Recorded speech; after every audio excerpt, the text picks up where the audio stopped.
જીવલેણ હુમલો કર્યો।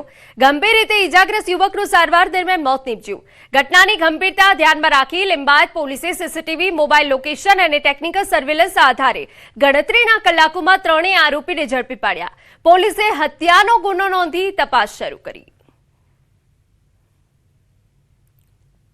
તો ઇજાગ્રસ્ત યુવકનું સારવાર દરમિયાન મોત થયું હોવાની વિગતો છે। આપને જણાવી દઈએ કે જ્યાં પોલીસે હત્યાનો ગુનો નોંધીને વધુ તપાસ હાથ ધરી છે।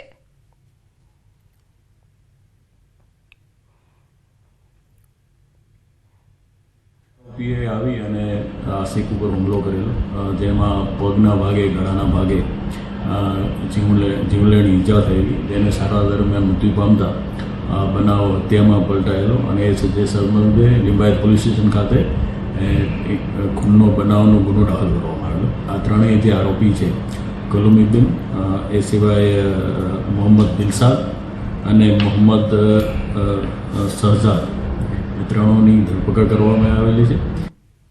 સમાચારમાં વાત હવે વડોદરાની કરીએ। બનેવીએ શાળા પર કર્યો હુમલો। ઝઘડાના સમાધાન માટે ગયેલ શાળા પર હુમલો કર્યો હોવાની વિગત। ગોરવાના હાસમી પાર્ક સીફા કોમ્પ્લેક્સ પાસેની આ ઘટના છે। હુમલાખોર બનેવીનો તલવાર સાથેનો વિડીયો વાયરલ। બનેવી અને તેના ભાઈએ મળી શાળા પર હુમલો કર્યો। ઇજાગ્રસ્ત શાળાને હોસ્પિટલમાં દાખલ કરાયો।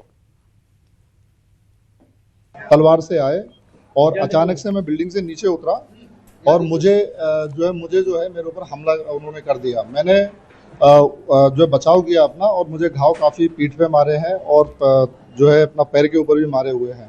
तो क्या मानने का कारण? ये मानने का कारण एक्चुअली हमारे घर में शादी था, तो हम लोग उनको मनाने के लिए गए हुए थे, तो वो लोग मने नहीं, तो फिर उनसे बोला चाली हुई हमारी और दूसरे दिन उन्होंने बोला अब हम तुम्हें कल बताएंगे। हम समाचार मोरबीमांथी मानवताने शर्मसार करती घटना सामे आवी। श्रमिक मजूर परिवारना मकानનું ભાડું ચડી જતા મકાન માલિકે મકાનમાં રહેતા શ્રમિક પરિવારના પતિની સંમતિ લઈને તેની પત્ની અને દીકરી સાથે દુષ્કર્મ આચર્યું।